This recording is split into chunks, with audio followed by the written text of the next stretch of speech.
এখন দেশে যা ঘটছে সামনে তার চেয়েও বেশি কিছু ঘটবে এমন আশঙ্কার কথা জানিয়ে প্রধান উপদেষ্টা ডক্টর মোহাম্মদ ইউনূস সবাইকে ঐক্যবদ্ধ ও সতর্ক থাকার তাগিদ দিয়েছেন। তিনি হুঁশিয়ার দিয়ে বলেন, অস্থিতিশীল পরিস্থিতির সাথে যারা জড়িত থাকবে তাদের বিচার করা হবে।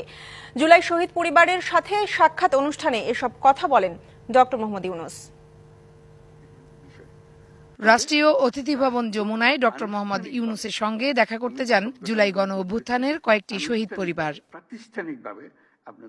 এ সময় প্রধান উপদেষ্টা তাদের সাহসিকতা ও নতুন বাংলাদেশ গড়ায় অবদানের কথা স্মরণ করে বলেন, জুলাই শহীদরা দেশে ইতিহাস সৃষ্টি করেছে। তাদের সম্মানিত করার পদক্ষেপ শুধু মাসিক ভাতার মধ্যে সীমাবদ্ধ থাকবে না, তাদের দেখভাল করার দায়িত্ব রাষ্ট্রের। রাষ্ট্র আনুষ্ঠানিকভাবে, আমি শব্দটার উপরে জোর দিচ্ছি, আনুষ্ঠানিকভাবে প্রাতিষ্ঠানিকভাবে আপনাদের দায়িত্ব গ্রহণ করলো। একদিন সেই দায়িত্ব গ্রহণ করে নাই, আমরা মুখে মুখে কথাবার্তা বলতেছিলাম, ব্যক্তি হিসেবে কথা বলতেছিলাম, আজকে সেটা গ্রহণ করলো। জুলাই অভ্যুত্থানের যোদ্ধাদের মধ্যে বিভাজন যেন সৃষ্টি না হয় সেদিকে সজাগ থাকার আহ্বান প্রধান উপদেষ্টার। তোমরা একবার জয় করে পুরো বাংলাদেশ নতুন বাংলাদেশ করে ফেলেছো। সানবিট সব দিবে সামাল। সানবিট ম্যাজিক প্রেস ডিশওয়াশিং এর মাথা ঘোরানো সলিউশন।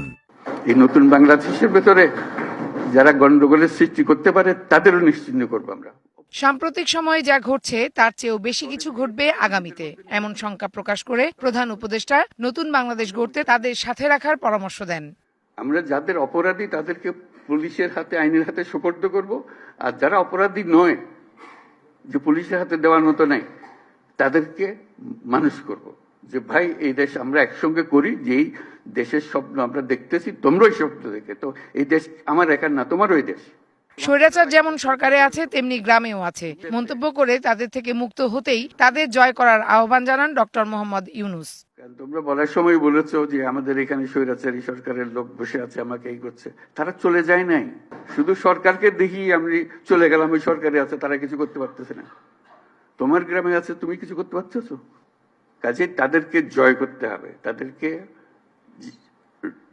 সোজা রাস্তায় আনতে হবে যে এইভাবে চলো, দেশ চলতে হলে এইভাবে করতে হবে, মারপিট করে এটা হবে না।